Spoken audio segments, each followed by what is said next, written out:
All right, Cosmic Lion Radio, we've got Jim Rugg coming in here. I'm going to mute everyone.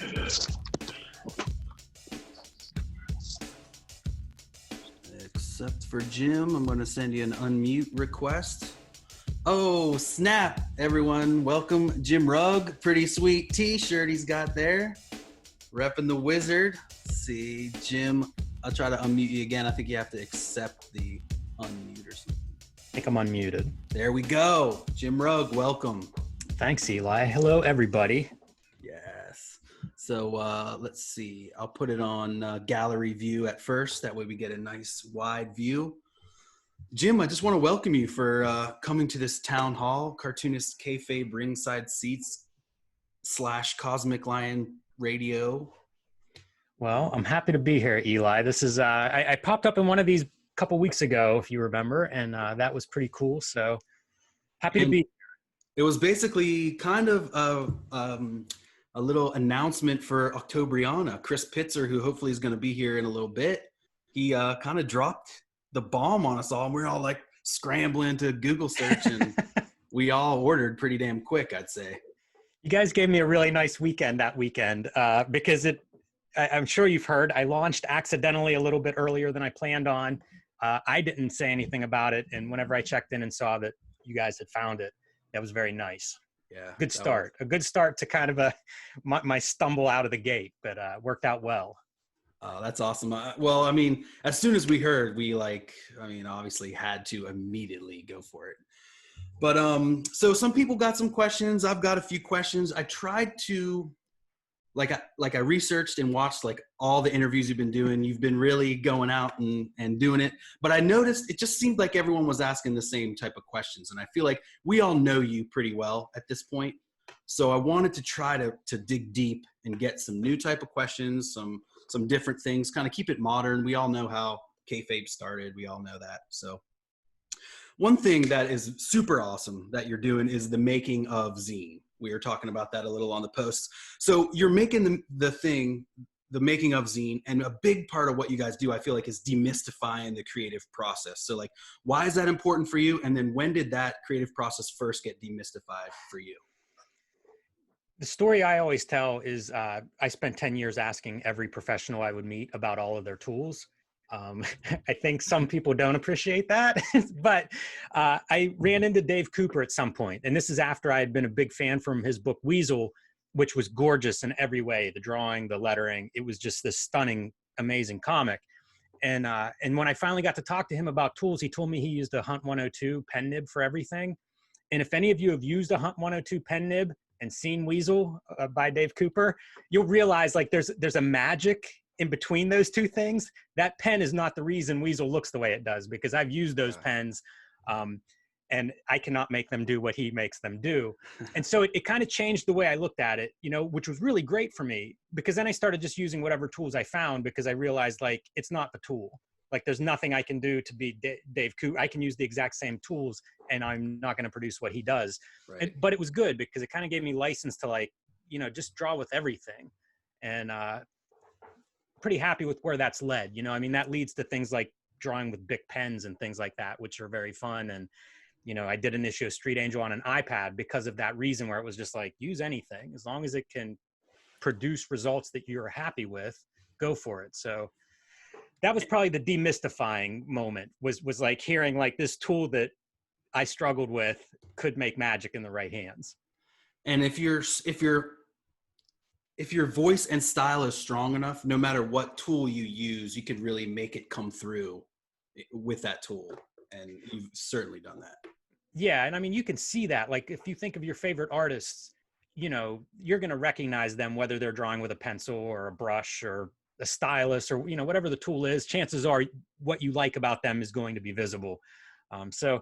Yeah, he kind of learned that along the way. And the demystifying thing, the other part of it is you do it for 10 years and realize like it's really sit down at the drawing table each day. Yeah. Like there's no shortcut. There's nothing makes it faster, significantly. It's really just hours in the chair.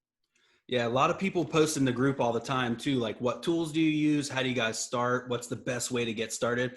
And every time I try to write in, it seems like a lot of people are like, you just got to do it, man. You just got to drop in. Yeah, I used to do a podcast, and I remember we would always ask the there was an interview show called Tell Me Something I Don't Know. Yeah. And we would ask the artists the same questions, any secrets that they could give us. And I remember Katie Skelly, who's a cartoonist I like, was like, it sounds like a smart aleck answer, but really it's just make comics. And it's really like, the more I do this, the more I realize that's the truth of it. Yeah. It's good to talk shop though. I mean, that's some of the tools that I use or that I enjoy using. It's because I would see somebody else do it and be like, oh, what's that thing? Like, I've been drawing with these chisel tip markers. I don't know if I have one handy, and it probably won't show up, but it has kind of like a calligraphy tip, right? Like a flat edge. And, I've seen artists like Jim Mafu draws with those and has told me about them, like I've seen other artists do that. So I think it's worth looking at what other artists draw with, just to have fun. Like, part of drawing and making art, like we all started doing this because we loved it. So if that's part of the fun for you, like, go nuts, like try everything. And I guess one other thing that's been lingering in my head about you, Jim, and about Wizard, our interview with Wizard. I am huge into music. I constantly am listening to music, and I asked you, what music do you listen to? And your response was, I don't listen to music. And my mind was like, what the? And so you got to listen to music. Like, you don't at all? Very, very little. I don't, like, very much. Even outside of art, like real life, driving in the car, maybe just the radio. I listen to podcasts whenever I go running. Like, I just don't listen to music very often. Occasionally. This is over, Jim. This is over. But not very often. I'm trying to think of the last stuff that I listened to.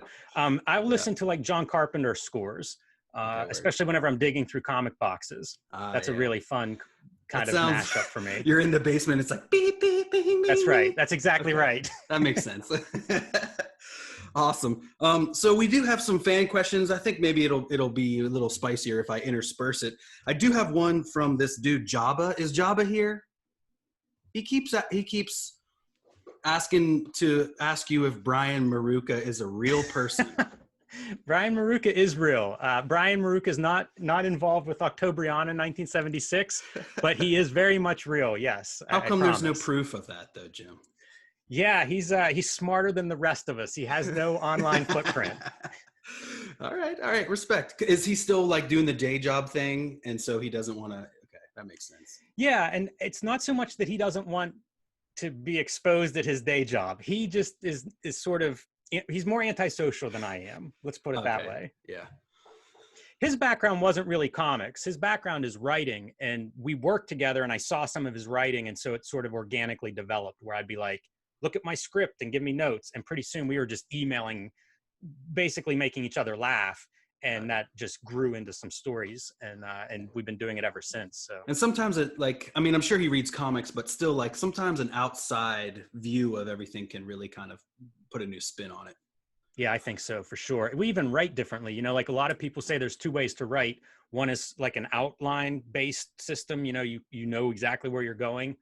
And the other way is seat of your pants. And he writes seat of your pants, and I write outline based. So like we mesh really well in those terms too. Like often what I get back from him, it's very it's perfect because it's like almost a non-linear progression the way he kind of comes up with stuff, and it can be really great if you've written yourself into a corner or you've just hit a wall and not sure where to go next. It can be a really good jumpstart. Are you guys working together on another Street Angel? We don't have one in progress right now, although we have like a shared drive file that probably has 150 stories in some stage. Okay, nice. It's a lot of schedule. Like if I see my schedule opening up, I'll start talking to him and be like, is there something we could do? Or, I'm going to be in this book, or this thing's coming up. Do you have an idea you want to do? That's usually how we end up working, firing something up and going.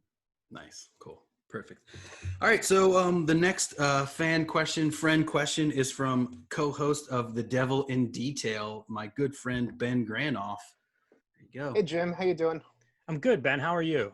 I'm doing good. Thanks for asking, and thanks for being so generous with your time for all of us. It's a really amazing thing that you and Ed have put together, and has inspired a lot of people to do some cool work.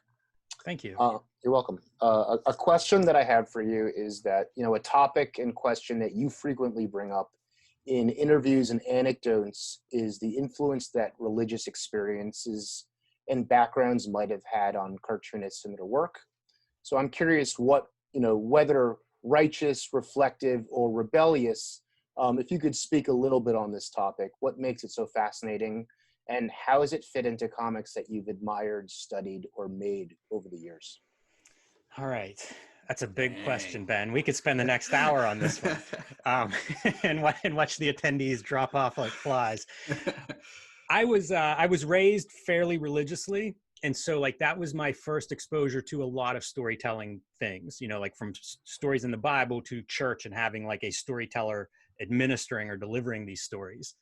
And it shaped what I was consuming at the time. Like it would keep me away from R-rated movies, perhaps. Because that wasn't really too good in my family.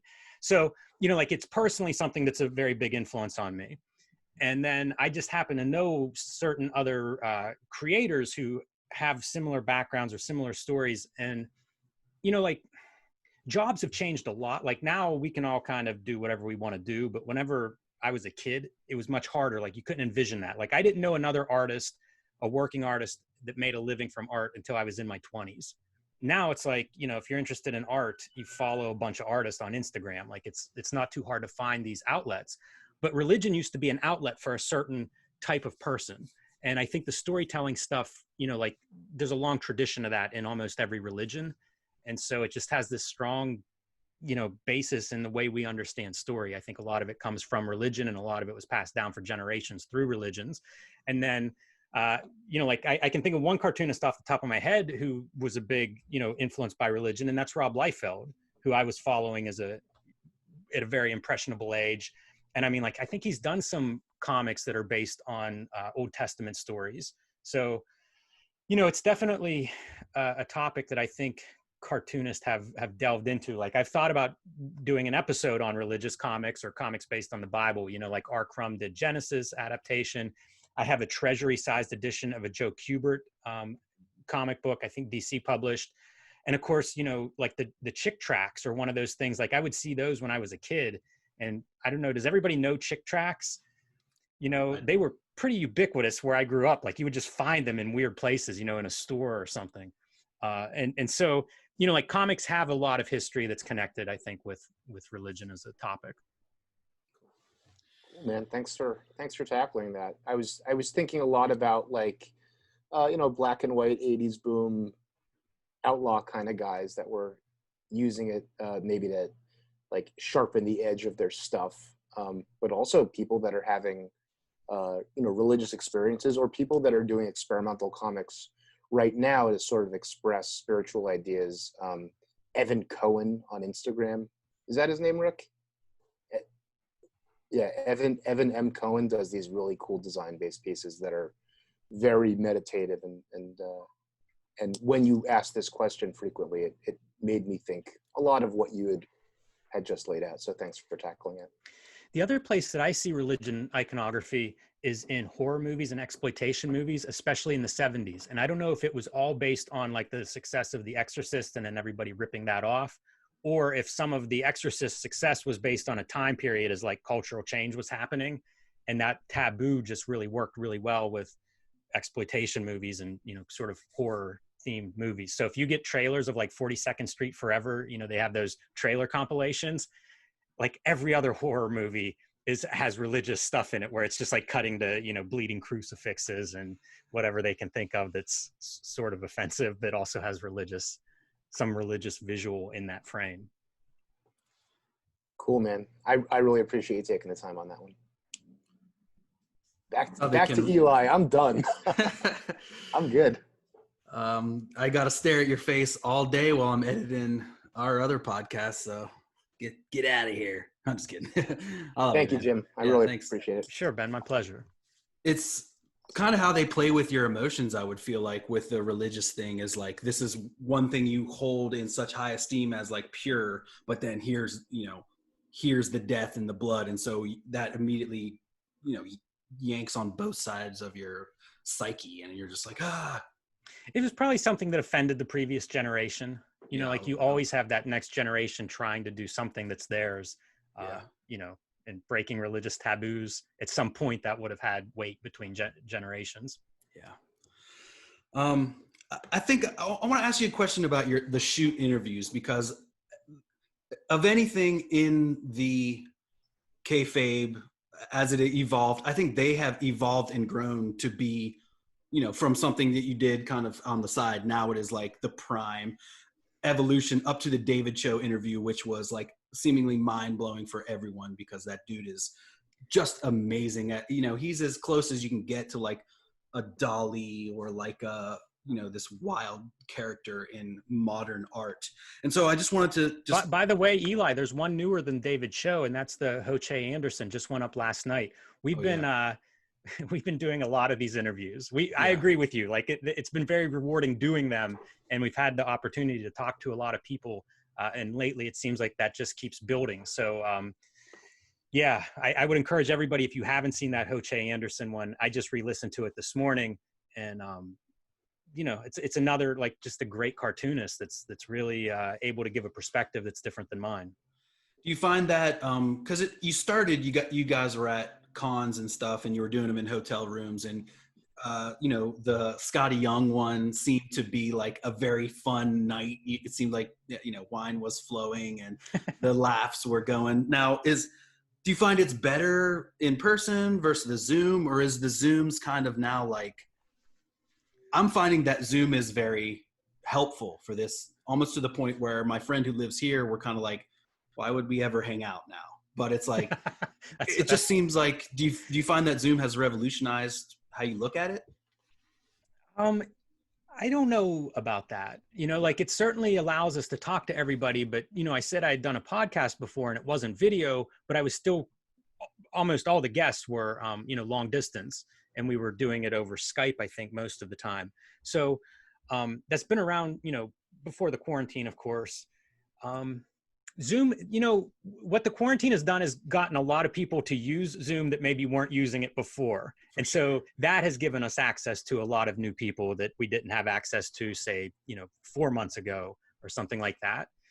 So it's a great tool, you know, and I mean, it's kind of the future, you know, like this is the future, is we make our own content. We make our own, you know, we talk to the people we want to talk to and everything. And Zoom has really kind of like helped that happen. So, or, you know, StreamYard or whatever you use, but it's definitely given us a great chance. And I do think the video is more effective than just audio only in a lot of ways. You know, it helps to be able to see the person's expression when they're talking, to kind of interpret, like, is this sarcasm? Are you being, you know, are we still good? Or do you understand the question? You know, there's a lot of benefit to being able to actually see the person you're talking to. Absolutely. And it's like you said, it's funny that Ed says it's like all our heroes are at home. And that kind of has, you know, got to me too, as a fellow podcaster or whatever. I'm like, okay, I need to really start writing these letters, and I need to, it's like they're there and everyone's looking for something to do. I mean, obviously the pages are there always, but that part's been amazing. Like, people do seem to be available now in a way that I don't remember in the past.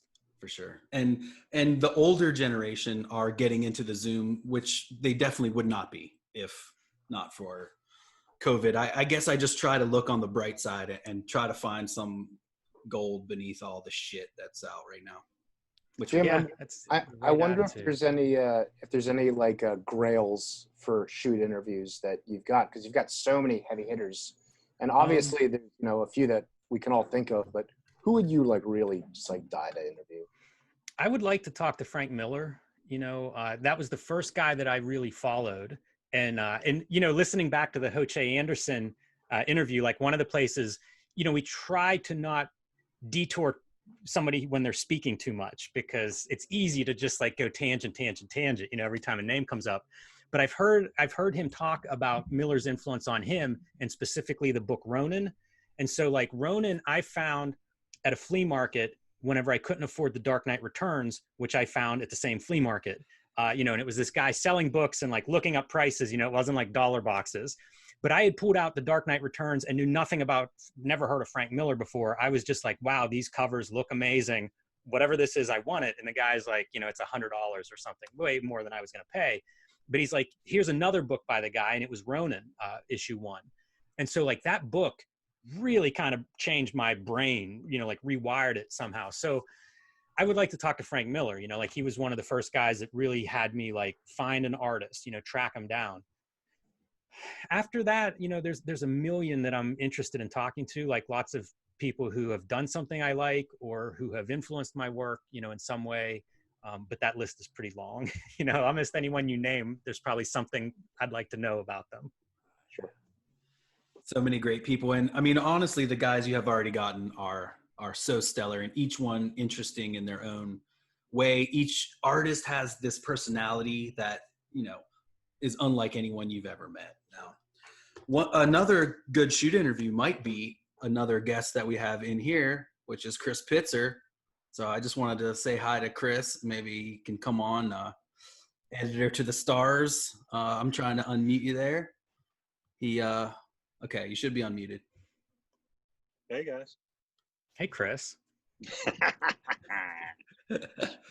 got my Jim Rugg sunglasses on. Can you see them?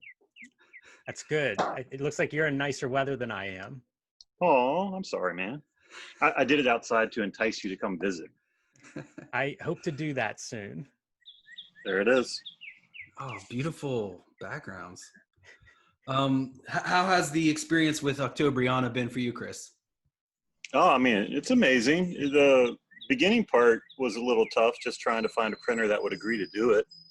But no, it's very exciting. I guess we get the diamond code next week, I think. Okay. So Ad House will start the PR push in that regard to get it into previews and let the customer know about it, the typical local comic shop customer. But no, I'm excited. Jim, you talked about you had to run the color twice for the printing the Blacklight. What does that mean? And it means literally printing the same color twice. So I don't actually know the process if that's run all at once, like, and Chris, maybe you can weigh in on that a little bit, but it's in order, I think, to make the fluorescent ink opaque enough to produce like that phosphorescent quality that makes it a blacklight, or, blacklight friendly, blacklight ink, whatever, but that's what allows it to respond, but it needs to be printed twice. And so I don't know exactly if they do that at the same printing and they run it like it's two separate colors, or if they actually run it through twice. Because obviously some presses, are like 8-color presses and stuff, in which case you would just load up those two colors, as separate colors, even though they're actually the same ink. And what about the fur? What about the black fur? Are you guys getting that too, or no? We can't. We talked to some people about that. That's a much more challenging process, especially for a book. Like books that'll be like stuck against each other and everything. And even the screen printing process for that, because that's a thing that a lot of screen printers will do. It's called flocking, and it's really cool, man. It's not quite like a velvet painting, but it's about as close as you can get, in a printing process. But apparently it's a fairly toxic thing to do. And so a lot of print shops, they just don't offer that. And I didn't really feel great, that makes sense. like demanding that out of the printers, but it is something we looked into. I had my dad's college dorm room Blacklight Alfred E. Newman poster on my wall as a kid. So wow. I always loved it. That's a good one. Great. All right. So next on the question list is Rick Lopez, amazing artist. He is doing the intro for Image Grand Design. The first pages that you'll see that will blow your mind. Rick, are you in, or what you thinking? Let's try to unmute you, bud. Oh, yeah. What's up, Jim? How's it going, dude? Man, it's going good, Rick. Congratulations on the Image Grand Design. Probably the comic I'm most looking forward to that I know of coming out. Yeah, likewise, dude. So I'll get into the questions because I know a lot of people have theirs. As much as I would like to know who the person was who gave you back your book at SPX all those years ago, I'm just really more curious about like when Octobriana came into, like when you kind of came across Octobriana, did you have to give up other things, or was there something else that you were really like, this is what I'm set on? And then when you came across Octobriana, you're like, okay, never mind. Like I was totally, like something to that, like maybe. Yeah. So I was working on another project and I had some stuff wrong. That one? No, it hasn't been announced, and it's still kind of going on, kind of. But I was working on it, and we had some different ideas about the contract and the state of the contract, and it turned out it wasn't quite ready for me to work on. And so, like, I was going to have like a certain amount of time the beginning of this year, until that contract issues were finalized. And it was right around my birthday. So like on my birthday, I kind of give myself permission to do whatever I want, which means draw whatever I want that day. And I was just kind of fooling around, like I'm always looking at stuff either for the channel or just whatever books have crossed my paths that I'm interested in. And something made me pull Octobriana off the shelf, and I had been going through that book again recently. And I don't know what started me down that road, but it was just a book I was revisiting. And Chris and I had been Chris from Ad House, we had been talking about doing a Blacklight fluorescent comic book for over a year, but schedule wise, I just haven't, there was no break in the schedule, and I didn't really have a story. Like I was trying to write one and had some false starts, and something about rereading Octobriana, it just like clicked, like it just dawned on me. It had all the elements I wanted. I wanted a story in the 70s, and it's set in the 70s. I wanted it to be kind of this sexy fantasy, and that's Octobriana. So it just kind of like fit really well with some of the ideas I already had. And I ended up writing it in, like 2 days. Basically, I wrote the story. It just flowed out. At that point, I'd been thinking about it for a year, even though it wasn't specifically Octobriana. And it just came out really quickly. And I had written the story using these index cards. This is all in the process zine, by the way. You guys are going to get to walk through this. But it came real fast. And then I did a couple of drawings to see like, well, do I like drawing this character? Does this seem something, like it would be enjoyable? And it all just worked. Like it came together very quickly in the first few days. And then I was like off and running. And I did, I think, 6 pages, and then put together the proposal and sent it to Ad House Books, and continued working on pages. Cause like in my mind, I was in, like I was going to do this story somehow, some way. If it didn't turn out to be Blacklight, that would have been okay. It was going to happen because it just worked. Like I was excited by it. I've referenced like Mike Mignola's Amazing Screw-On Head. I don't know if you've read that, or if everybody's read that, but it's, to me, like I love those kind of comics where it's completely contained. It's one issue. I think it's fun, it's entertaining, and it's satisfying. And so, like I was off and running at that point. And it ended up going a little bit longer than I had planned, but didn't compromise the other project. It just kind of fit. And a lot of the stuff that I do works that way. It's sort of like, oh, you have 2 weeks. What has crossed your desk that you could do in 2 weeks? Before that, like over Christmas, I had done a story on the Manson family, because it just kind of popped up at a time when it was like, oh, this is 2 weeks of my time, and I'm waiting for this other thing to start. So. Okay. Cause I wasn't sure if like, cause when I was thinking about the question, I'm like, I wonder if that was just the running comic, or, cause I remember you were working on that running story, and then that kind of like got pushed to the wayside, but I wasn't sure also if the Manson story was the other thing that you weren't allowed to talk about. So there's another thing. Okay. Yeah. Right now the running story is in the background. I hope to get back to it at some point. There's a lot I like about it too. But like these stories, they have like their own styles, their own, what I think would be like the ideal, page counts and way to do them. And so that running story is very much like a sports manga in my head. And what I would want to do is kind of build it in a place where like I could almost do what Ed's doing with Red Room, where that would be my focus. And then I'd be putting up like chunks of pages somewhere, almost like if it was manga where it's being published in a weekly or bi-weekly book or something. I could do it online now, but I want that sense of like these chapters, like building and really kind of developing the story a little bit different than a graphic novel where it's like all at once. So hopefully I'll get to that. Like I want to do all this stuff. I'd like to do a comic strip at some point, maybe for a year or so, but it's all, I have a giant long list, and it's kind of like what fits right now. No, okay. And then, real quick, my question's done, but real quick, I am doing the opening, but I do have a few pages in the epilogue, and I have something really special for, like, when it is all done, you'll see it, and just know it's special, and it's towards you, Jim. So thanks for your time, dude. I really appreciate it. That's awesome, Rick. Like I said, man, I've seen some of that Image Grand Design so far, and I am in awe of that thing. So yeah, it's going to be insane. It is going to be great. Hell yeah. Rick is honestly working so hard. Everybody's working so hard, but I mean, all I ever see Rick is with his head down at his table. So it's much love to Rick. The life of a cartoonist. Yeah, man. Yeah, totally. With the Octobriana Kickstarter, it's really kind of winding down. There's only a week left. Less than a week. Yeah. It ends on Thursday. And unfortunately, it's only been 2,000% backed, which is yeah, it's that's pretty good. It's gone great. It's gone better than I had different projections of what would be good, what we'd be happy with, and it's exceeded everything. So yeah, it's this is all sort of a gravy at this point. Sweet. All right. Next question is from a man whose wedding anniversary is happening as we speak, yet he came here to talk with you, Jim.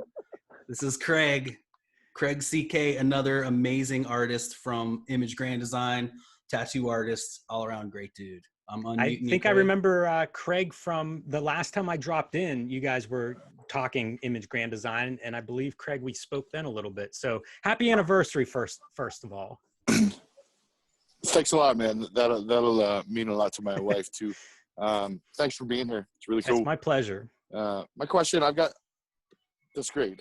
My question's about after hitting the goal on Kickstarter, and it's like you've seemed to have done publishing in every which way possible.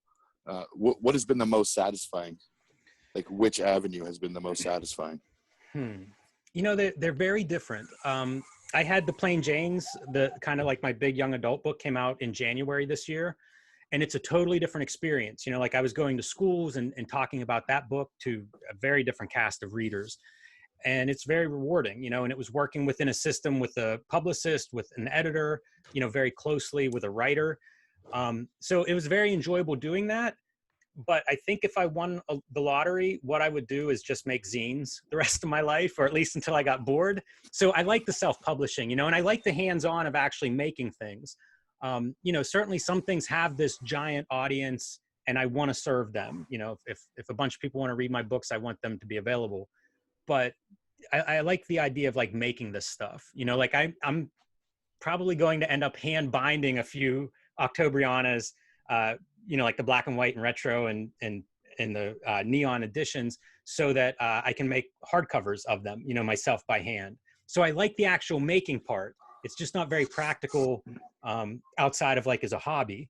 So I don't know, I like a lot of these different aspects. And sometimes I like just drawing, one drawing, or, I've done some art shows in the past that have been really good experiences. So I don't know, it's hard for me to pick one thing. When we talked to Hoche last night, that was something that came up with him, is he described it, I think, as creatively restless. He's a filmmaker, he does all these different things. And they offer very different rewards, which I'm sure you experience between, tattooing and doing comics. Maybe both are enjoyable, but very different. Very different. Yeah. Well, what's the workload comparison, you think, from the different avenues? Like, is one more hands-on than say the next? Yeah, probably. Like, again, using the Plain Janes. So I had a couple books come out, one in the fall and one in January. The fall book was the Image Street Angel collection. And, I have a writing partner with that, and Image I send them the finished files, but I do all the design work. Like, it's basically ready to go to print. They look it over, catch anything that I might have missed. But essentially, I'm designing the book in addition to co-writing it and doing all the artwork. With the Plain Janes, I'm really just drawing it. I'm not even doing the lettering myself. And so it's much faster for me to turn a page around, because a page just involves drawing it, literally just drawing it. I don't know, I like to have control. I kind of micromanage, so I usually prefer that. But there is something nice about being able to just really draw. Like right now, like the project that I'm working on, it takes me a couple of days to do a page, and I sit down with my outline and I write the page, and then I do breakdowns, and then I tighten those up into pencils, and then I do lettering, and then I do inking, and then I do coloring. So it takes, a couple of days to go through that process. When I was doing the Plain Janes, I would get up each day and draw 2 pages, so I don't know that the hours in a week don't change, but like the number of pages that I would produce change. And you also get in shape, like if all you're doing is one task, you get better and faster at it.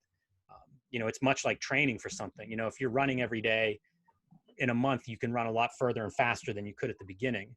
And if you're drawing like, and that's all you're doing, you just get better and more confidence. Like your muscles kind of learn what they're doing, you know, and you're just in drawing shape. Nice. So my last follow-up is the business side of me. Which is the most profitable? Man, it's really I hard. mean, I'm not trying to get personal. I just what puts more money in your pocket? Like, is it the Kickstarter avenue or going through Image or?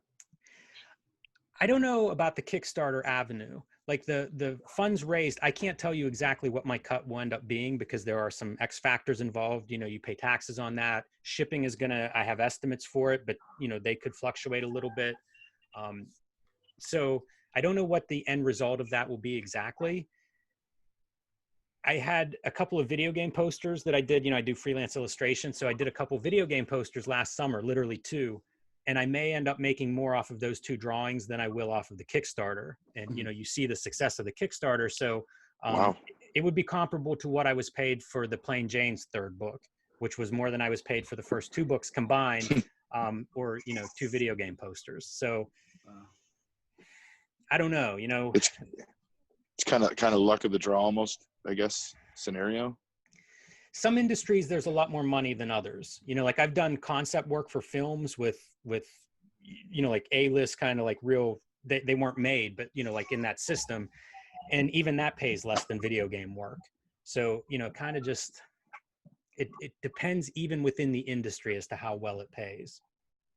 Because I've also done film work that does not pay that well. So, you know, it's a range. It's a little bit hard to say more than that specifically, although people were posting what they were paid for comics on Twitter a couple of days ago. I can't remember what the hashtag was, but it was, you know, it could give you a little bit more insight, but there's a huge range. Like I know people that have got six-figure advances and people that have gotten 4-figure advances and people that have gotten no advances. So, you know, even within comics, there's a giant range. Okay. Thank you so much. And thanks again for being here. Yeah, you're very welcome. I feel like that was a lousy answer to your question because it's so vague. No. But unfortunately, No, it's okay. You know, it is kind of all over the place.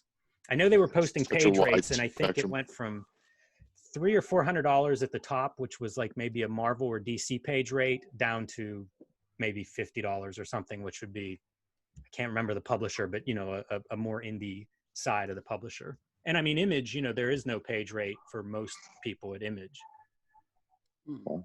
Fair enough. I appreciate the time. Thank you so much. Oh, you're very welcome. Sweet. Happy anniversary again, Craig. Thanks for that.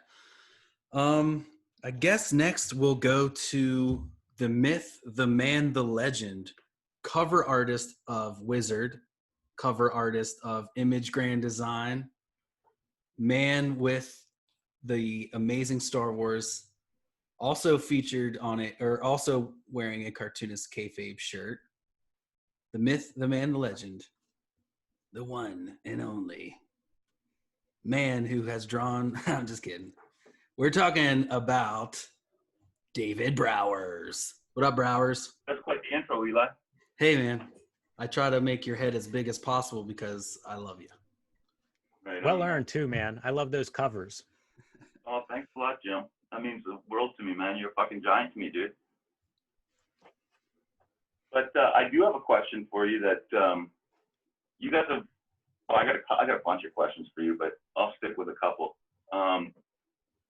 First of all, how did you get hooked up with that Adventure Time gig at the time? But a bigger question, you talked about imposter syndrome, and what's some tactical advice that you could give of how to get over that? How to get over it is whatever it is you're doing that you feel like you're an imposter at, just keep doing that.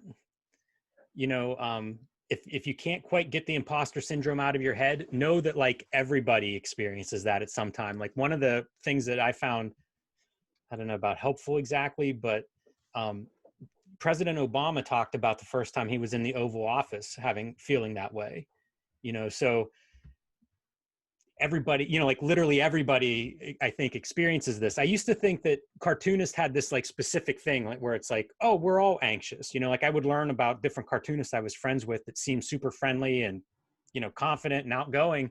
And as I got to know them, I learned like they have almost debilitating anxiety. And I would walk around and think like, maybe everybody, you know, like all cartoonists are anxious, but I think it's almost everybody. And especially with imposter syndrome, if you start looking around or talking to people about it, you'll find like a lot of people have had that experience at some point. You know, I don't know if that, I don't know that that will alleviate you of that feeling, but know that, you know, you're not alone and it's pretty normal. You know, there's a few of these psychological experiences that are very, very common, like negativity bias is one of them. Imposter syndrome is another. So, you know, I always say like anxiety is okay as long as it, or low self-confidence is okay as long as it doesn't keep you from doing the thing that you want to do. You know, beyond that, you know, just keep doing that thing. And I think that probably the imposter syndrome will lessen as time goes on. Oh, that's awesome, man. I appreciate that. But secondly, how'd you get hooked up with Adventure Time? You know, it's about like that Manson family story. You do this long enough and you kind of get to know a lot of different people. And so like random things will pop up at different times. That Adventure Time story came, and they're notorious for low page rates. I can't remember what I was paid for that, but it wasn't very much, but it worked out fine. Like as a freelancer, I have an hourly rate. And so it covered my hourly rate, but that means you have to draw them, you know, in a certain amount of time. But it came at the beginning of a year. After the previous year, I had only done 2 or 3 pages of comics. The only comics I had done the previous year was an adaptation of, or a review of Iron Man 3 for Wired.com. And at the end of the year, you know, you're sort of looking back on what you've done that year. And I realized like, I did like 3 comic book pages this year. I'm not a cartoonist. And so I was looking for something, and I was super busy. It's also the busiest time in my life, probably, when I did those. And they happened to just pop up, you know, and I was just going to draw them. The characters are already designed and I love those designs. And so it felt like that'll fit perfectly in my schedule. I've got a couple hours a day free. Perfect. You know, send it my way. And it was just kind of a random, you know, like I get asked to do different things from time to time, and you can't do everything, but that one I was asked at the right time. And it was like, perfect. I want to do more comics. You have you want to pay me to do comics, match made in heaven. So it's kind of random, but I knew the editor. I think I had done some other stuff for Boom, you know, like some covers or something like that. And you know, you just kind of, comics are pretty small. Like once you get in there, everybody's at least aware of each other. And, you know, if you do a little bit of work, pretty soon editors bounce around, and pretty soon, you know people all over. That's excellent, man. I appreciate you taking the time, man. And thanks for starting this community, man. I really, like, no, legit, man, I've met some of my best friends through this.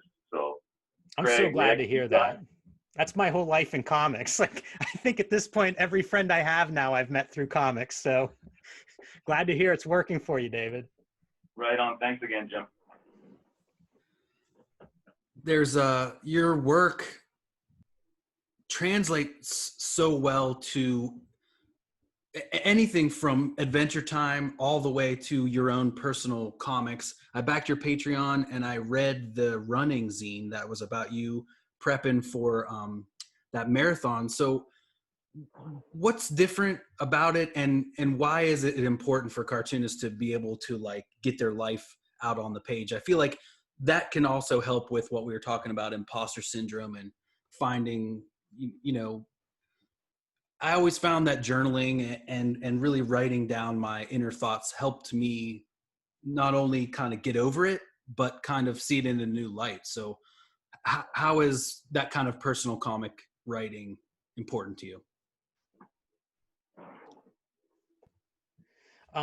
The marathon comics, those are most of what I've done in terms of autobio or a journal or anything, but I know lots of cartoonists that do journal comics. I know lots of cartoonists that do journal comics and don't share them with anybody. It's almost just an exercise. And so they're very attractive in that way. If you're a fan of autobio comics or anything, you probably know what I'm talking about. It's just an interesting format. And so whenever I started training for that marathon, it was unpleasant. It was in the middle of winter. If you read those comics, you'll see like temperatures, you know, I'll post temperatures and some of them are like, below freezing. And I thought, like, I'm not going to stick with this. If I have any way to like quit, I'm going to quit. And so I thought if I made comics about the training and posted them, then I'd be accountable. You know, it was almost like positive peer pressure or something. And the response was really good, which was also helpful. It was a lot like Cartoonist Kayfabe, where like I hadn't really thought what the, you know, how people would react exactly. You know, I was just thinking of it as like, I can make this thing and that'll help me run this marathon or get through training.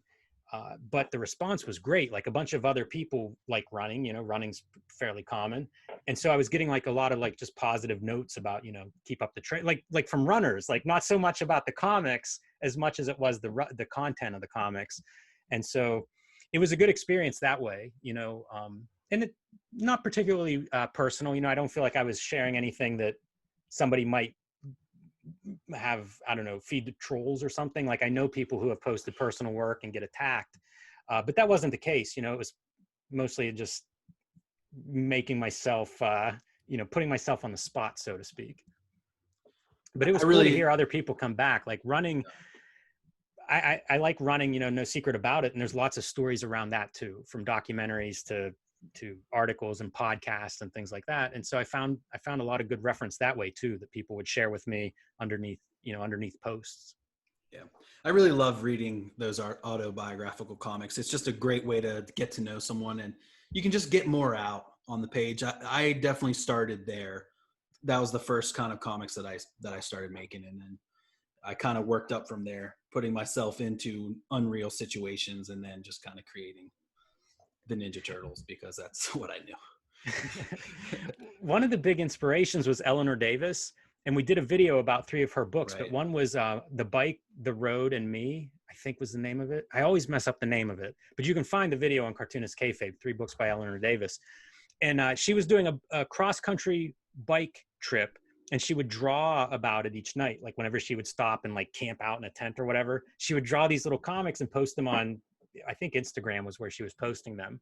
And they were phenomenal. Like she draws like, you know, she might be my favorite person for just drawing comics. But the way they were presented really spoke to me, you know, because they're raw. She's drawing on the side of the road at night after a day of biking, but they still really captured a certain sense of the experience. And so, you know, they were a big inspiration. And another good thing that kind of cuts not half the work, but a good amount of the creative work out is that you already know how this character thinks. You know what they do, you know their motivations because it is you. Yes. And so like that cuts out half of the character design work or the stuff. So that's great. I love genre. Genre is sort of like, you know, rules for different stories, and autobio and memoirs and journal comics. They all have, you know, like I view it as just a genre. So it's fairly easy for me to be excited by the genre elements and sort of, you know, get into it that way. Word, man. Well, I want to get to our next questionnaire who has to leave for a class that he's teaching very soon. So let's get him in there. Jerome Cabanatan. I said it right. I know I did, Jerome. You taught me. So this is Canada's #2 cartoonist on Amazon, artist, writer, Etch-a-Sketch engineer. Jerome, you there? Yeah. Jerome, I can't believe what you do with an Etch-a-Sketch. This would be another example of the Dave Cooper, his ability with the Hunt 102. When I see what you do with the Etch-a-Sketch, you know it's not about the tool. Like I couldn't do that in a zillion years. It's insane. I figured I couldn't do anything like Jim Lee, so I got to do something a little bit weird and kind of stand out with that. It's brilliant, man. Yeah, but thank you, means a lot. Thanks for being on, Eli. Thanks for hooking that one up. Always. Yeah. So my question to you is, I know you're an advocate for new readers, for new readers, and you like to. I think you do a lot of talks, and you're a teacher yourself. But once you make the comic, because making the comic is the thing, and I know that's a huge step that a lot of people like don't that have a hard time going through. But once it's made, what's the way? Like, how do you push it? How do you market it to the right people, or how do you do it without being douchey? You know, Yeah. That's a hard thing for me. Right? I love this question because I think I've thought about this a lot. You know, like I've been going to shows for 20 years and trying to sell my comics, you know, and seeing like how everybody else was doing it because it was so hard to do in the beginning. And, you know, I would witness people coming up, and I did it myself. They would come up to the table and they'd be looking at the comic and they would ask a question about the comic. And you would go into this mode of like talking about the minutia of its creation, which for a reader who isn't, you know, like also a cartoonist, it would give them no useful information. It'd be totally boring. The other thing that I would see people do is kind of like really, they couldn't take a compliment. If somebody were to come up, you know, and be like, wow, this looks really great. What is this? And it'd be like, oh, you know, it's this dumb thing that I made or whatever, you know, put their head down and mumble. Yeah. And, you know, also not the right way to do it. So, you know, I tried to be very conscious of that and one, listen to the person and answer whatever questions they might have, but also like, I think there's so much stuff out there. I don't, you know, you can see some of the clutter in my room and I'm sure you guys have piles and collections and shelves. There's so much stuff out there that if you can just describe what it is you made succinctly and clearly, it's helpful for everybody. You know, it might not be what I want to read, but at least like, maybe it is what I want to read and now I'm able to find it. You know, and if it's not what I want to read, lying about what it is isn't going to end in a happy way. So, you know, if you can just describe what it is and it's not, this is the best comic ever or best graphic novel or coolest character, but rather describe it as, you know, it's this Russian underground character, you know, and just very clearly describe it, then people can make up their own mind, I think. And it's helpful. You're almost doing a service if you really are able to describe it in a sentence or two and put that out there everywhere. You know, I don't think it's douchey. I think it's like awesome. Because if you're making an Octobriana comic, I'm going to want to know about it, you know? So I want to hear about it. There's so many comics, especially in small press, that you hear about after they're out of print. And it's like, you know, you kick yourself. There's so many books. For all the books I have, I've missed a lot more than what I have because I don't know about them when I can do something. So, you know, I don't know that I know we're self-conscious and I don't think that's a bad thing. But it's also like you made this thing, you know, and the person who's really going to love it, they're going to be bummed out if they don't hear about it whenever they can act on it. So, you know, you're being the opposite of douchey if what you made is the thing I want and you're letting me know it exists. You know, that's a great thing. In a lot of ways, we do that, you know, like people do that with other people's work all the time. If I find some book and I think, you know, Chris Pitzer is going to love it, I'm going to let him know about it. So why is it any different if it's my book, you know, or in your case, if it's your work, you know, it's no different. Just try to find that language to be very clear about what it is.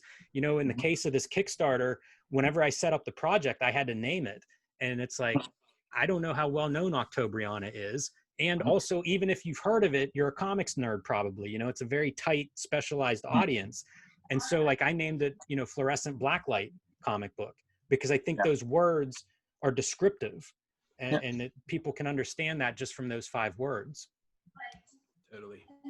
Oh, that's awesome. Thank you. Yeah. So so 248 pages of Haya. All ages, but yeah, Eli, just to let you know, that was the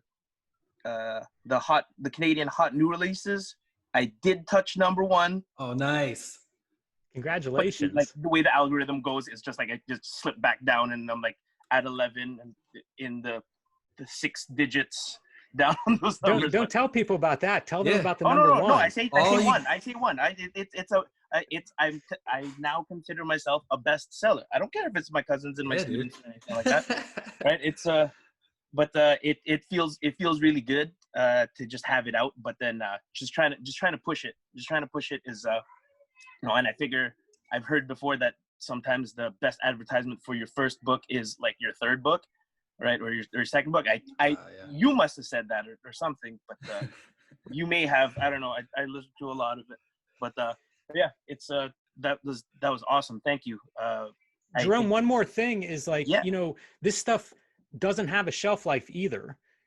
That advice of like the second book or the third book being the best advertisement, that's totally true because like I mean, most people haven't heard of any of our books. You know, for almost everybody, like my 10-year-old book is a new book for most of the world.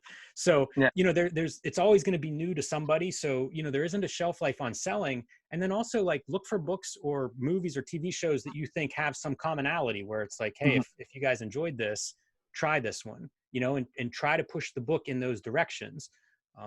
You know, that's a big part of sales anyway. So like a lot of the stuff that you see big companies do, you can apply that same stuff to your own practice.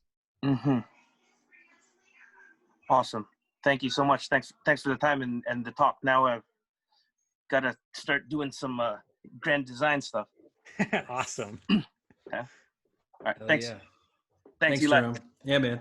Yeah, the importance of the elevator pitch, I feel like cannot be understated. I learned that very quickly with my comic, that you need to have something that catches people. That's why mine was always, oh, it's a comic about an intergalactic Afro funk band on tour through the galaxy. See, I thought that pitch was completely serious and real.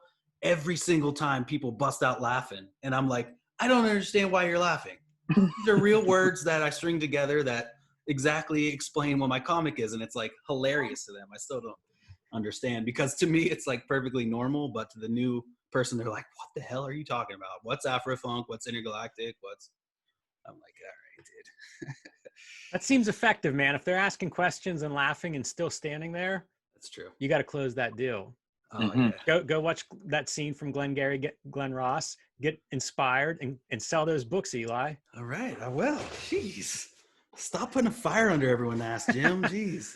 They're going to leave. What else are we going to do? All right, so I had a quick email question. I'm not sure, is Jocka Jabberwocky in the chat right now? Are you twilling in the Brythe tolls? Twillig? I don't know that poem by heart. I used to. Anyway, he asked, Jim, what's your SVA online class about? Is it restricted or open to anyone to join? He said SVA's website is a mess and he couldn't find out more info. That's funny about the website. Sometimes I have to look things up and can't always find them either. It's part of an MFA program, so it's not open to everybody. You'd have to go through the process of, you know, applying to that program to get in. But I teach two classes, one in the fall and one in the spring with the same students. The fall class is visual storytelling. So it's a multidisciplinary program, which means we have like video makers, video game makers, picture book makers, or aspiring to all these things, or / a couple of these things: comic books, graphic novels, photography. So basically any visual storytelling medium is fair game. And we've had a variety of students come through with a wide variety of experience, because a lot of them, you know, they've worked, they have a career, or they have some experience under their belts when they get there. They're coming back for their masters. So the fall is, let's all learn to speak the same language, which is visual storytelling. You know, how do we, basically what's a common consensus? If we all see a series of images, are we seeing the same thing? If not, how do we be more conscious and capable of communicating that way? Very much like language. And a lot of those principles, it's like what applies to all of these, because obviously there are filmmaking techniques that are very different than comics, but a lot of the principles overlap.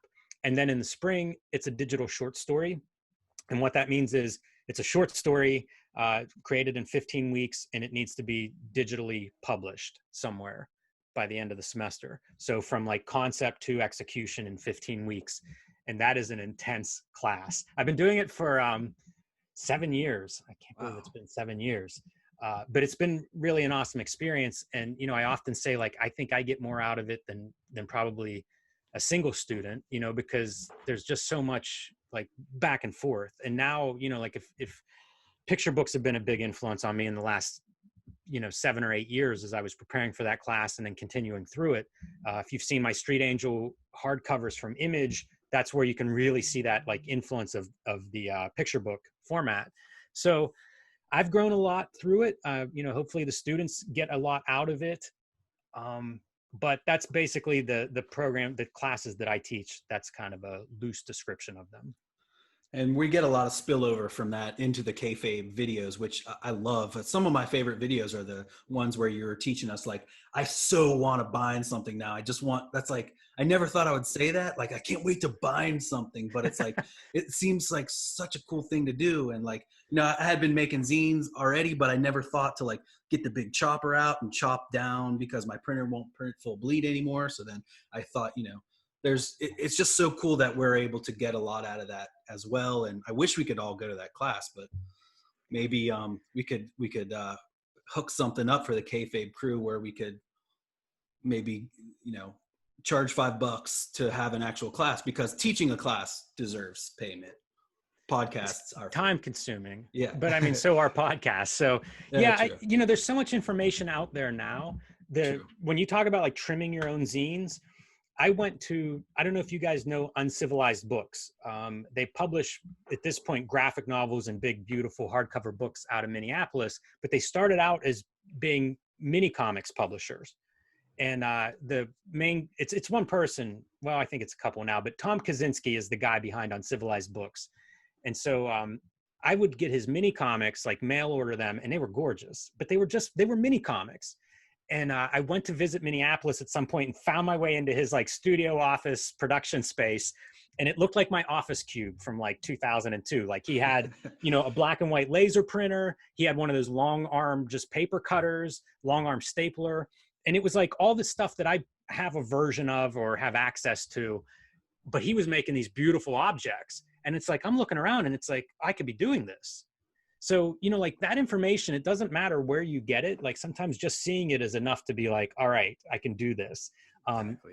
Jason Karn's Fuckator was this huge expansion for me, because if you've ever seen his books, and at some point we're going to look at them on the show, he would print out of an inkjet printer, like a crappy, like, you know, you get it at wherever, Best Buy or something for, you know, $50. Everybody, they used to be packaged with, when you buy a computer, like an inkjet printer would be packaged with them. Yeah. But he would print on newsprint with this inkjet printer, and it just blew my mind. Like the results were gorgeous. And again, like I had an inkjet printer sitting here the whole time, you know? So I don't know that you need a whole class. You just need to, you know, that's why you talk shop, because there are things that you're just overlooking that you probably have access to and you're probably capable of doing already. Yeah. And that's, again, another one of those things where it's like, you just got to do, like, do or do not. There is no try. Yeah, it's I can't remember who said that. Jesus? I don't know about that one. Yoda. There you go. That's right. I knew it was someone important. Somebody actually suggested on the Kickstarter that because I looked at doing hardcovers as like a, you know, an edition that people could get. Yeah. And I just couldn't make the price work. And so like someone suggested that I do like the case wrap, you know, is like a PDF that you could download, and then, you know, you could make your own, you could bind your own hardcover Octobriana if you wanted to do so. So that might be something that happens, although I'm running out of time very quickly. But we'll see. I'm working right now. I wanted to. I was going to ask about those. So this is my print that was a stretch goal that I'm going to be signing for everybody that ordered something in print. And I'm working on that today. So that's the ink's about halfway done. And then like, this is the, you know, the pencil. My pencils are very rough because I end up light boxing them onto the drawing that I'm going to do the inks on. But give you an idea of what that print's going to be like. Very cool. So yes. I don't know, if time permits, I may do something like a setup for case art, you know, that people could download and make their own hardcovers, or I don't know if I'll do it in time for the Kickstarter, but it might be something that I do afterwards because it sounds fun. And like I said, I'm kind of running out of time here. Yeah. And I want to make one myself. So, you know, that's often what happens is I want something bad enough that I'm going to make it. And if I make it, I'll make it available to everyone. Yeah, that's what I'm doing with Ed's Red Room. I'm saving them to my hard drive, and I'm going to print out. I got some newsprint. I got some red construction paper. So once we get so far, I'm going to print that out and read it. Yeah, I do things like that. You know, sometimes I print the thing out and make a physical copy. Sometimes I make a PDF just for myself to read, you know, on whatever screen I have. And people have made PDFs and shared them with me of stuff that doesn't exist. There's an artist that I really like, Enrique Nieto, who is from Charlton. comics, out of the past. And I have a friend that collects Charlton and found this artist, and the guy is phenomenal, but there's no collection of his work, but my friend made one. So, there's like, now I at least have a PDF of a bunch of his short stories that I can just go to and look at. So there's so many ways to make this stuff, and Nice. I don't know, man. I a lot of the stuff I do, it's mostly because it's something I want to exist. Absolutely. I mean, the only reason to create something is because you want it and it's not there already. So it's like you got to create and find that little niche. That's that perfect little thing that only you thought of. All right. The last question that we have planned is from Gregory Giordano. I want to first thank you for hooking me up with the new printer for Wizard second print. The gold edition that people are buying is going to be on lithograph, or not. It's going to be on this shiny, awesome paper. So it's going to be pretty cool. The 3D guys, I got these big pack of 3D glasses. I'm going to sketch every single one of those for the people. So thanks so much for that, Greg. That was huge. And Greg is also in charge of the Image Grand Disaster side of Image Grand Design, which we are being decidedly cagey about. So it's going to be amazing. I love that there's two sides, man. It's everything about this project. I am in love with it. It's going to be great. Greg, I'm trying to unmute you here. I sent you the request. Yep. All righty. Hey, Jim. How you doing? I'm good, Greg. Nice to see you. Yeah, you too. And thanks a lot, by the way. I'm a patron of Jim's Patreon. He's been very giving. I'm sure he is with all of his patrons, but you helped me out a lot with a couple of things, including the copy vendor that you use. And so I just want to let everybody know, like if you support Jim, and you should, he's not just going to take your money and run. He really interacts with people. And anyway, thanks for that. And thanks for doing the channel, because without the channel, I wouldn't be meeting these guys and be working on this badass thing that doesn't really exist. That's so cool. Well, you're very welcome, Greg. I'm glad I can help it at all. Yeah. And as an old guy, it's good to have some new dogs to run with. You know what I mean? So I can relate to that. And that's part of what I wanted to ask you, because I know I'm maybe like 10 years older than you, but basically we're in that same relative age group with comics. So there's a lot. There's I can remember Bronze Age, and I can remember all of the Pacific comics and all the things that led into first wave independent, second wave independent, blah blah blah blah blah. But when I was younger, and I know you might relate to this, or everybody might relate to this. Everything was compartmentalized, like independent, self-made comics, industry comics, et cetera, et cetera. But as I got older, particularly since my 40s, it just all blurs into just comics, and it's about, rather than these comics and those comics, it's cool comics, effective comics, boring comics, crappy comics, right? Mm-hmm. And whether it's somebody's self-published zine or some slick, production level book or whatever, everything gets evaluated the same way, and I either enjoy it or I don't. And I wondered if at this point, are you in a similar situation, or how do you approach, because especially now that you're getting inundated by everything, self-published, minis, everything like that. Yeah, I love that. I wish that those were the categories in the comic book store, like good, boring, it's, when I started making comics, I, as you say, Greg, had gone through reading all these different kinds of comics. And there was a lot of overlap when I was reading multiple kinds of Marvel on one hand and alternative indie comics. And then I found mini comics, so there were times when I might read all that stuff in the same week. And surprisingly, that time could be now again. It was weird how separated they were in my mind. Yeah. And a lot of those separations, I think, are sales things. If you go into a bookstore, you'll see that, where it's what makes young adult is different than tween, it's very, very specialized. The Japanese manga comics are that way. It's sales channels, I think, more than anything else that necessitate that. So as a reader, I don't need to separate them that way. It's just like you say, this is boring, so the heck with that. And then this is interesting looking. Let me take a closer look at that. I saw a quote this past week, and it was, different is better than better. And I kind of, I love it. That sums up my view totally, because like I do want to see something new. You know, I've read Watchmen. So if you're going to try to be better than Watchmen as a superhero comic, you might be able to, but how much better are you going to be? Or better than Dark Knight, or whatever your favorite whatever your favorite comic is, how much better is somebody going to be than that? You know, if that's what you're looking for, you're probably going to be disappointed a lot. But if you want to see something different, I see different stuff, man, 20 times a mailbag episode, just as you said. And there's no limit in terms of quality because it's self-published, or because it's a mini comic, or because of anything. You know, if you go through your stacks of books, you can probably find great mini comics, great black and white comic, great color comic, great genre comics. And so I'm much more interested in that than I am like worrying about how they're classified. You know, I don't typically care. There are all ages comics that I love. There are adult comics that I love. So I'm pretty open to that. And I've been fortunate, you know, like a lot of the people that are into comics around me have that same feeling. And some of it's a couple of really good stores here that I've been going to now for 20 years. Some of it is, you know, people like Ed or Frank Santoro or Tom Scioli. Like, you know, a lot of my friends that I'm closest to in comics, they read everything too. So if something really good crosses their path or mine, we know we can kind of pass that around, and it doesn't have to be Marvel or, you know, Fantagraphics or whatever. It's just something that's good for some reason, you know, something that we found interesting.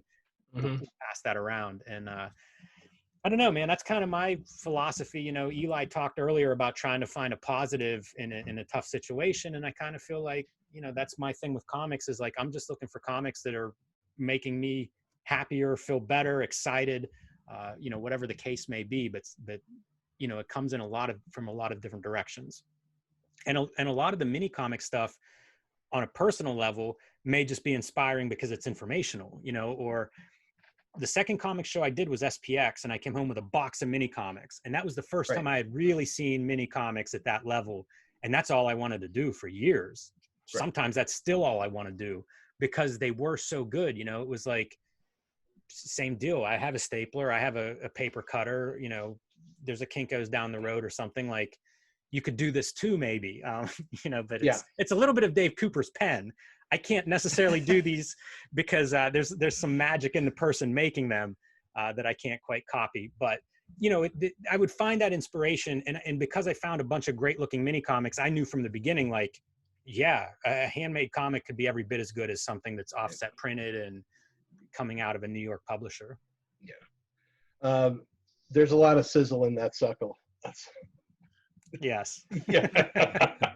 Yeah, because for me now. Oh, by the way, I was going to say the other was basically all of the comic purchases that I've made, other than back issue stuff, has been strictly out of mailbag.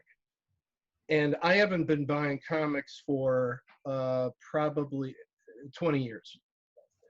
Reading stuff online, checking stuff out on a shelf or something. I've been drawing my own stuff, but I don't really spend any money. I haven't spent any money on comics in a super long time.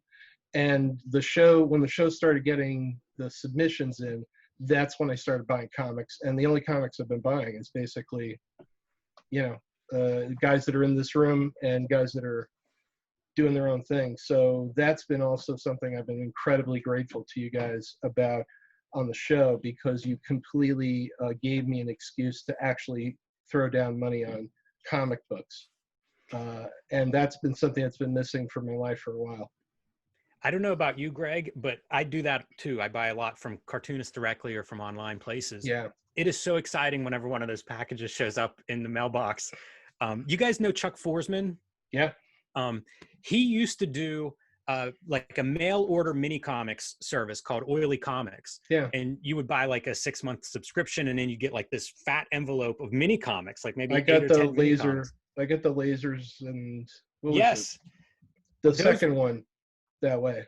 Those were so much fun to show up. Amazing. You know, it was like a grab bag of new cartoonists mixed with cartoonists I knew, and very fun. So I think there's lots of ways to make and interact with comics, you know, far beyond like just Wednesday, you know, New Comics Day. Like, there's so many ways to continue to be excited about comics, because like, I know personally, like, I've gone through all these phases where I'm like, I'm just not interested in this thing that I've spent the last couple years reading all the time. And then it runs its course, you know, and Yeah. Fortunately with comics, like there's always a new vein that, you know, I can pivot into this other direction, and I haven't run out of those yet. So I'm optimistic at this point. I don't think I'm going to.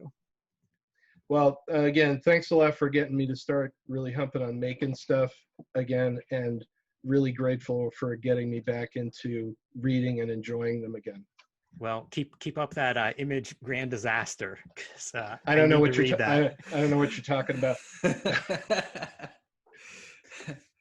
Awesome. Thanks so much, Greg. Oh, by the way, wait, I'm sorry to interrupt. Clearly, yeah. It's not just me who's editing Grand Disaster. I am co-editing Grand Disaster with equally with a guy named Mike Wagner, who couldn't be here, and he says hi, and so I just wanted to make sure that was clear.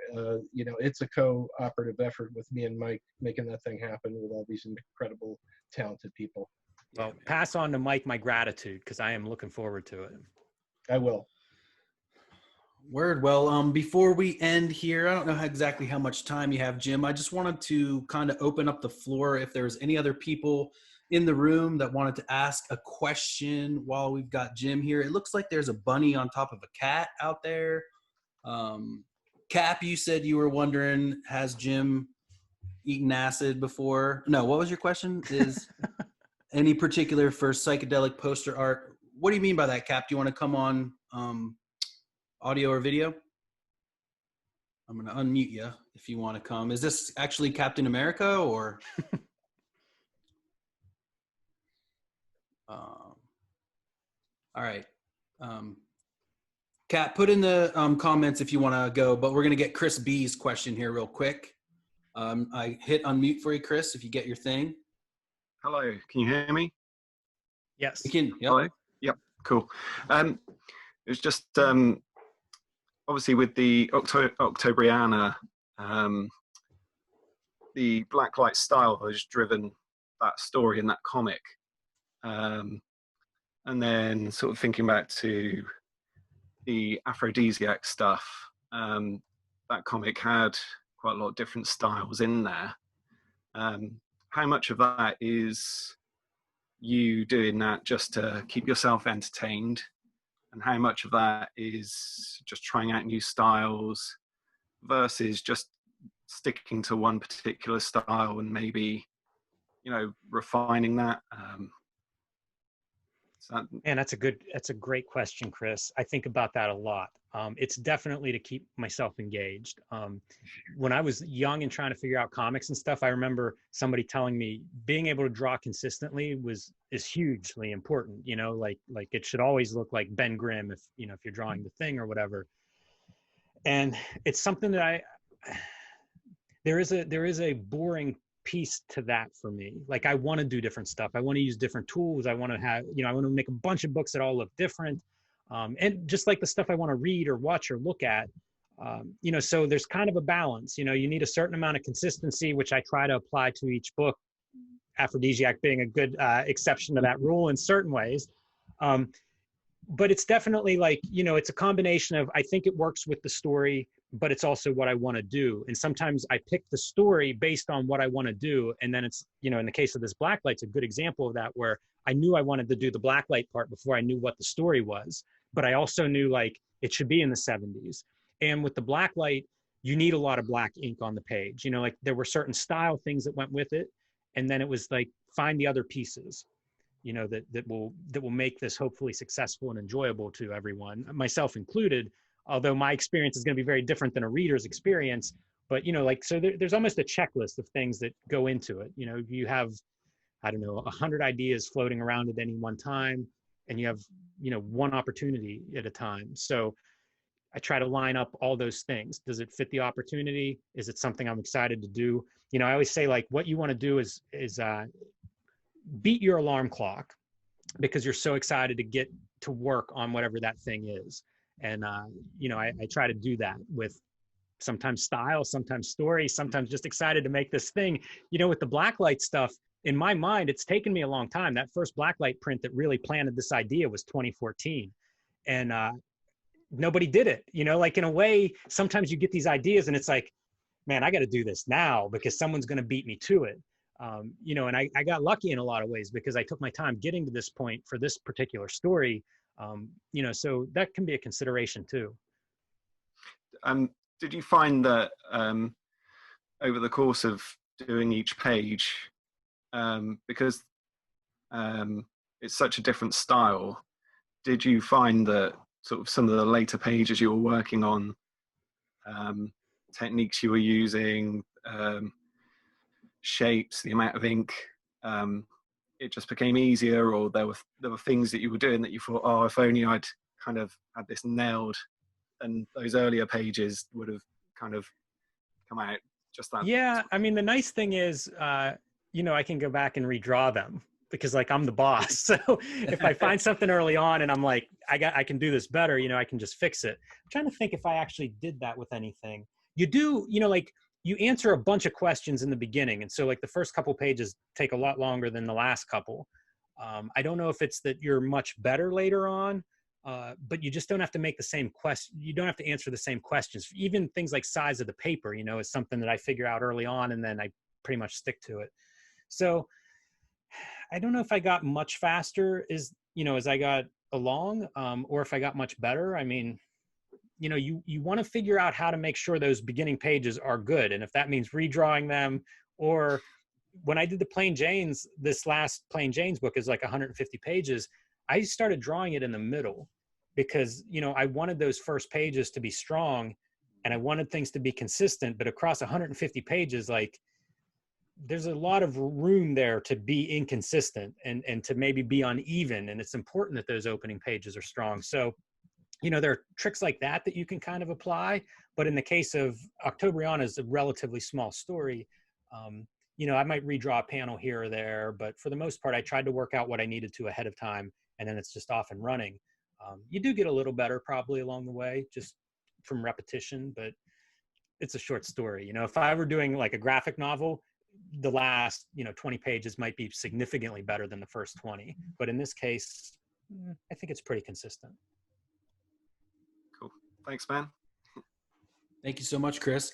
So it looks like Cap was asking, he was kind of asking if you got the inspiration from that 2004 Blacklight poster, if there was certain retro poster art that you loved, or were you influenced by like the band posters from back in the day, junk culture of the time, and was curious if you were inspired by any of those?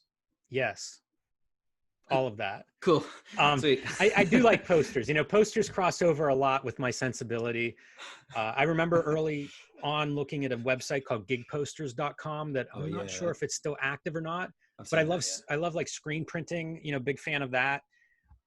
A lot of the underground artists, especially like the Zap guys, would also do those posters for, like musical posters of the 70s, particularly Bill Graham 60s, Presents. 70s. I have a bunch of those on my wall too. I'm a huge fan of those. I have a book of that. I have a book of Blacklight posters.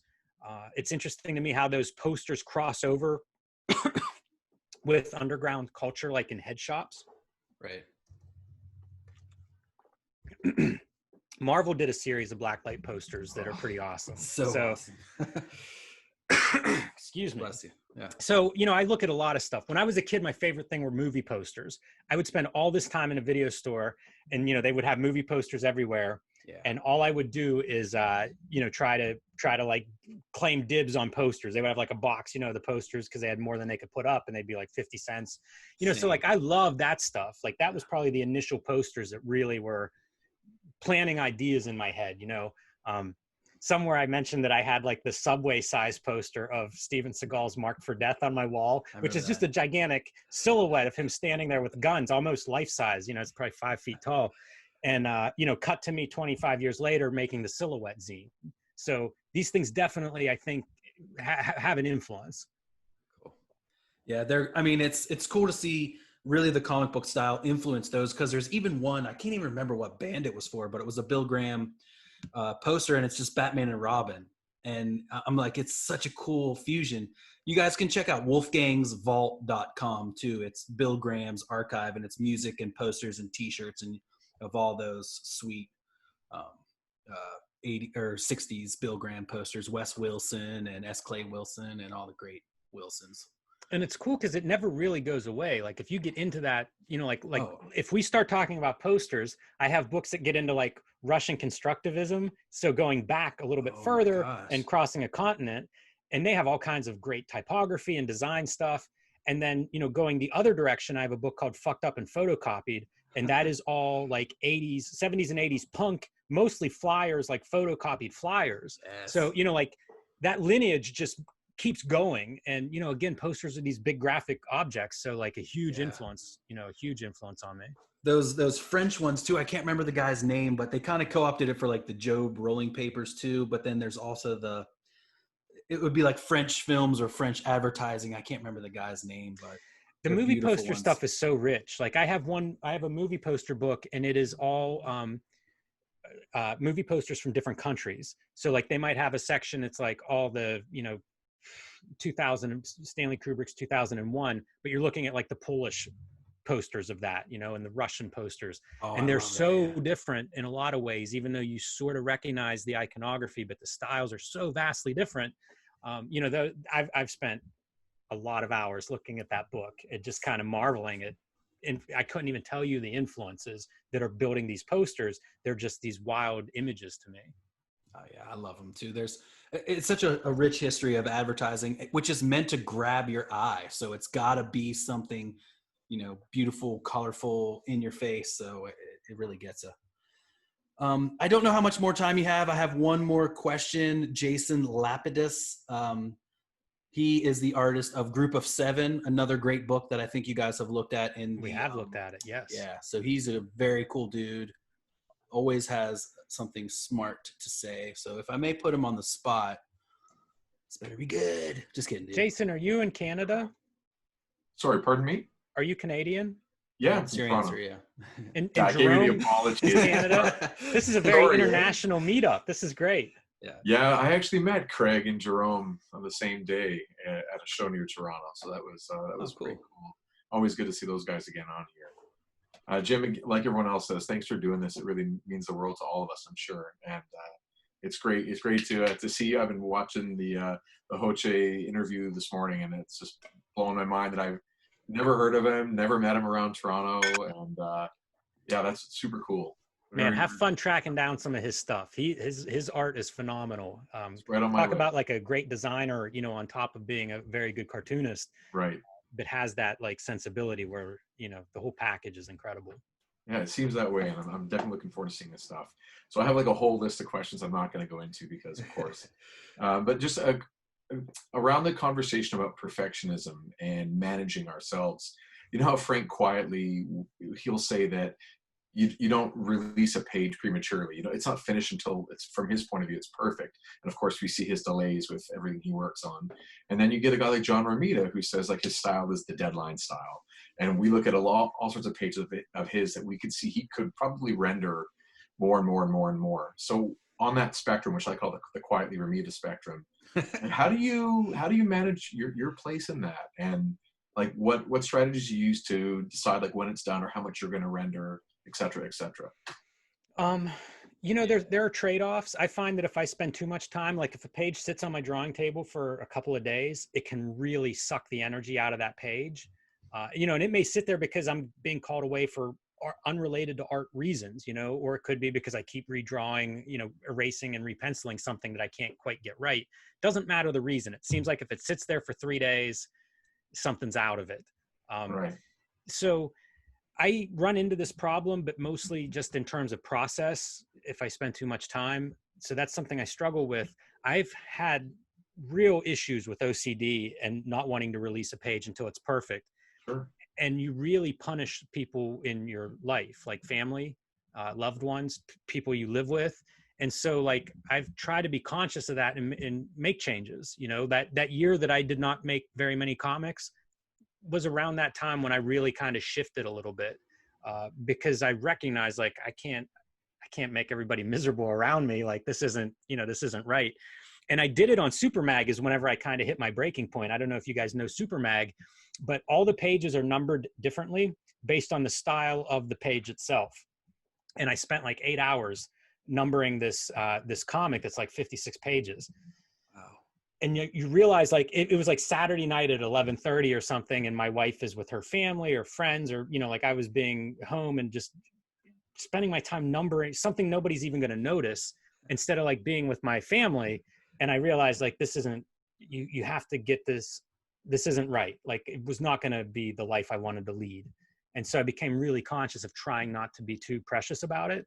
And the more stuff I make, the less precious I feel about it too, where it's like, the deadline, I do think deadlines are great for that reason.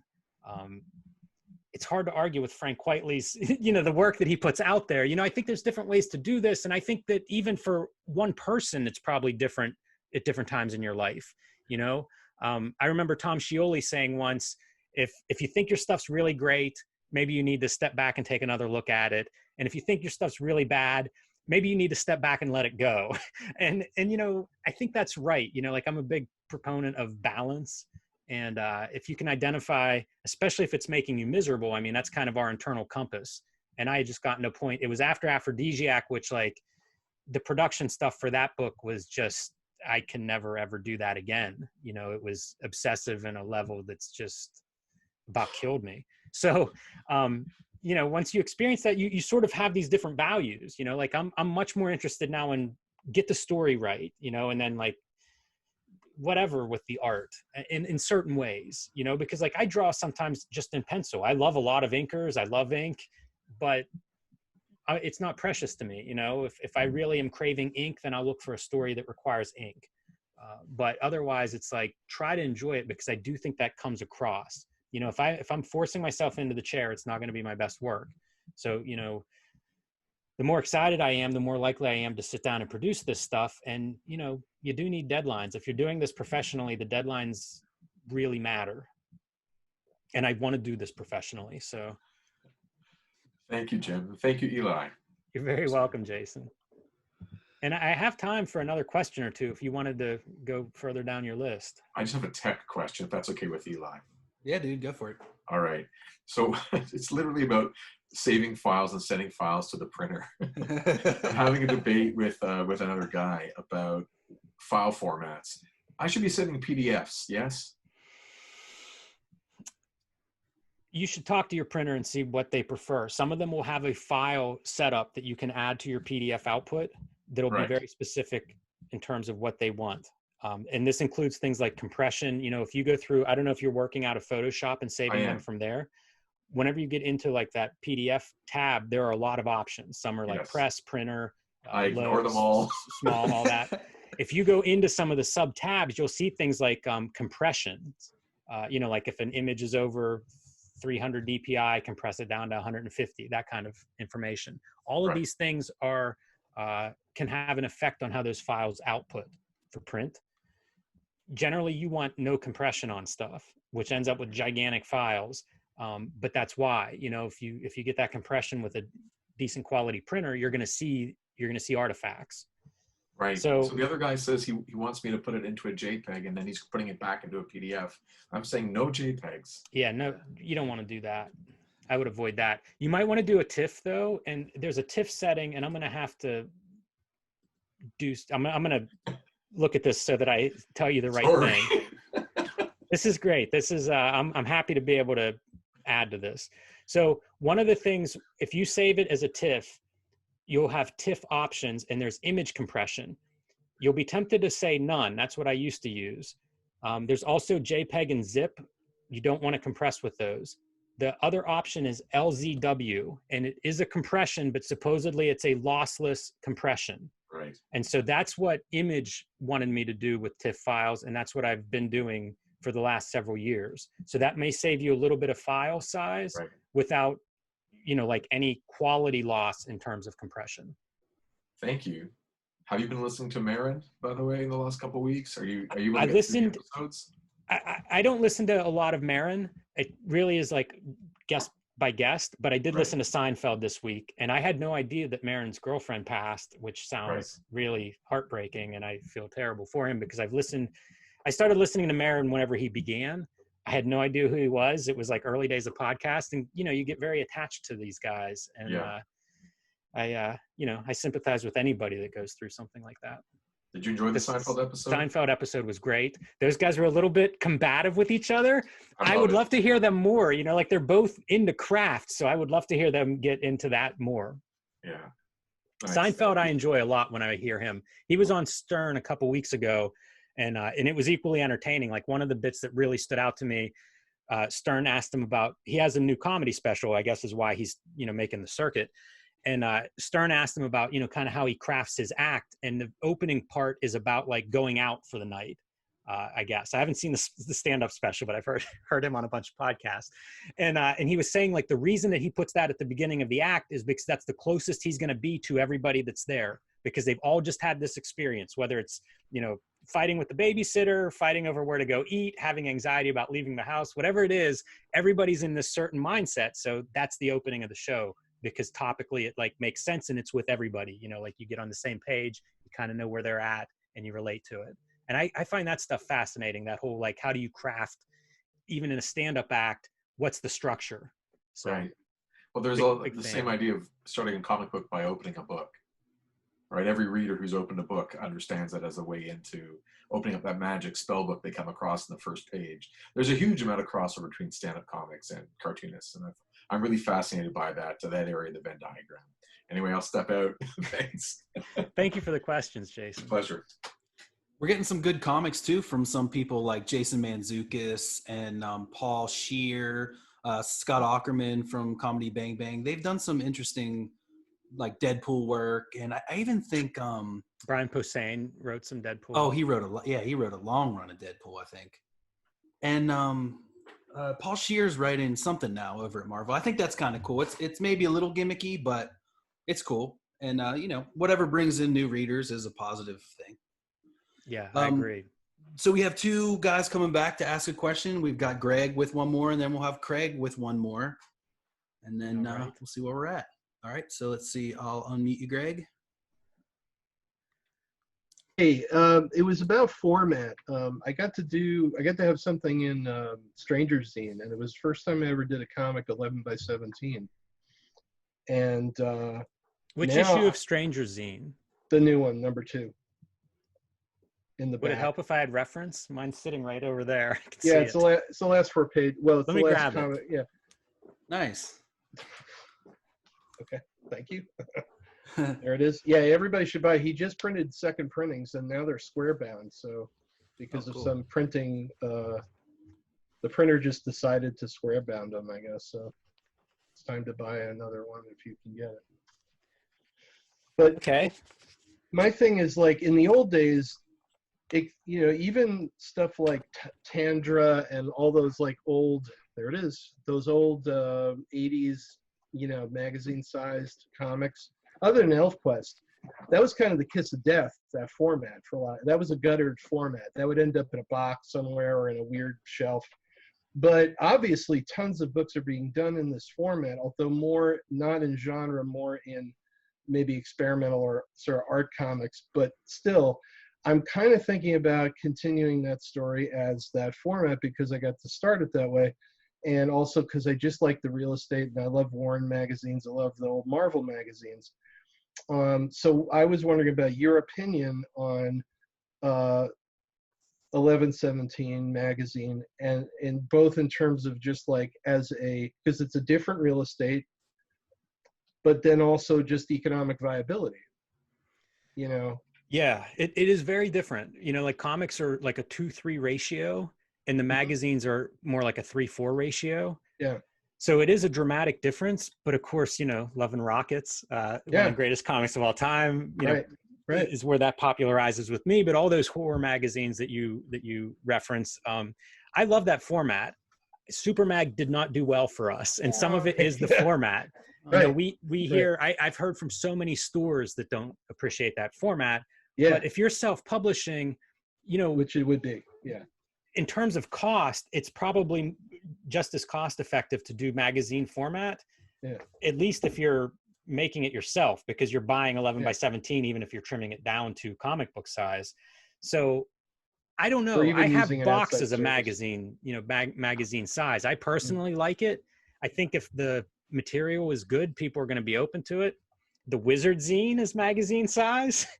So I don't know, Greg. I would say it's up to you. I don't think that format is that there is a right or wrong answer, unless your goal is really to be on a comic book shelf or in a back issue bin.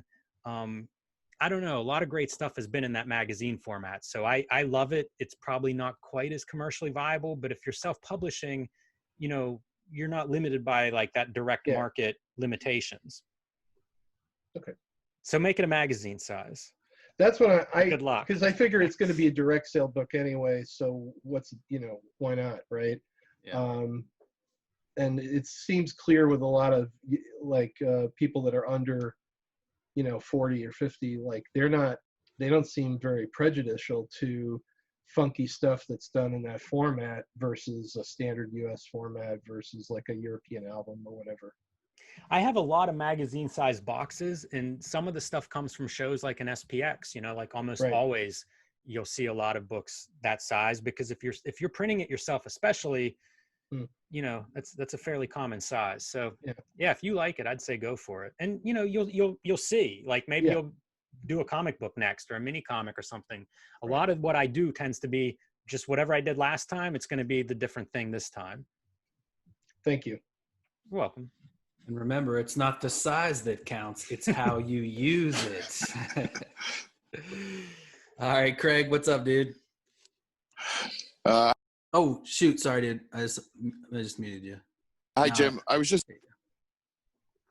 good? Yeah, you good. Sorry. I was just wondering, I'd seen when this whole project we're doing, the Image Grand Design, come out, I'd seen that you had aped some styles. I believe it was for Street Angel. And I was wondering, like, I'm for me personally, I'm kind of aping Kirby, and it felt like the weight of the world is kind of on my shoulders because it's fucking Jack Kirby. You know what I mean? And I got the pencils done, and I realized that, like, I was like, oh God, now I have to ink this thing. It was like a 2-stage kind of thing. And it just felt really a lot more heavy than it would have been if it was just something that was like from my kind of style, where I was a little bit more free. I was just wondering if you had felt the same kind of thing, mimicking those other guys' stuff, if you felt it was like a little bit heavier and a little bit more daunting. It is. I would do them as like back covers for Street Angel, is what you referenced. And so it wasn't too heavy because it'd be like one image. It's kind of fun. It was almost like, I know a lot of cartoonists that'll go through and they'll copy other artists, like in their sketchbooks, just as a way to kind of learn a different approach or whatever, or study somebody that they think is good. Funny story about doing like a Kirby style. The one issue of Street Angel was going to be, it was a Jack Kirby style back cover, and I just could not get it to a point that I was happy enough to publish it. So I have like an unpublished Street Angel cover and a pseudo Jack Kirby style. Kirby is so broad, even historically, like within himself, like different styles with different inkers and different styles as he developed, that you can reference Kirby in almost the shorthand. And everybody has, from Keith Giffen to Tom Scioli, to me, to, Peter Laird and Kevin Eastman. Like, we've gotten a point, Rick Veitch, like everybody has done some version of like a little bit of Kirby or maybe a lot of Kirby. So, don't put too much pressure on yourself for it to be like, someone will be confused and think it's Kirby. As long as they get like the Kirby reference, you're probably in good shape. So, whether that's like your background behind your head there, or a gigantic fist in the foreground, you can do some of this stuff that we'll all recognize as Kirby, and that's probably good. So just have fun with it. Like, Kirby's great, and if you want to tune it up a little bit, you can find Kirby pencils, like in the Tomorrow's publication. What's the Kirby magazine? The Kirby Collector? Yes, the Kirby Collector often reproduces his pencils. There's an IDW book that reproduces them. And if you look online, like, you can find them, print them out, and just ink a couple of them and really kind of get in the spirit of it if you're really trying to nail some specific marks and stuff.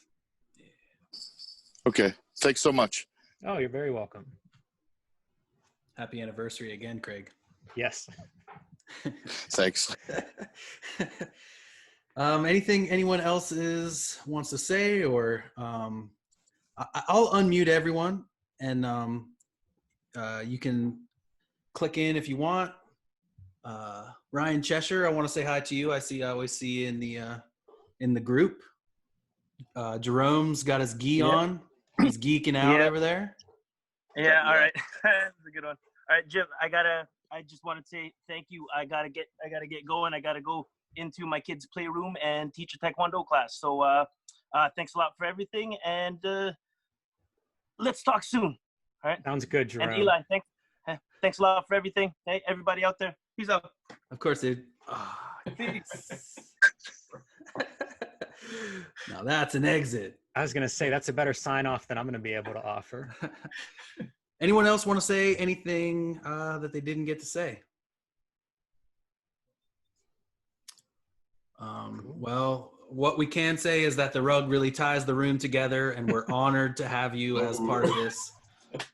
Oh God, Jason did not enjoy that. But it's really been an honor. Thank you guys so much. This will be as podcast and video under the Cosmic Lion Radio podcast. If you're interested in checking it out, it's on everywhere you get your podcast and on YouTube, and I'm sure I'll post it in the Kayfabe group. Yeah, Greg.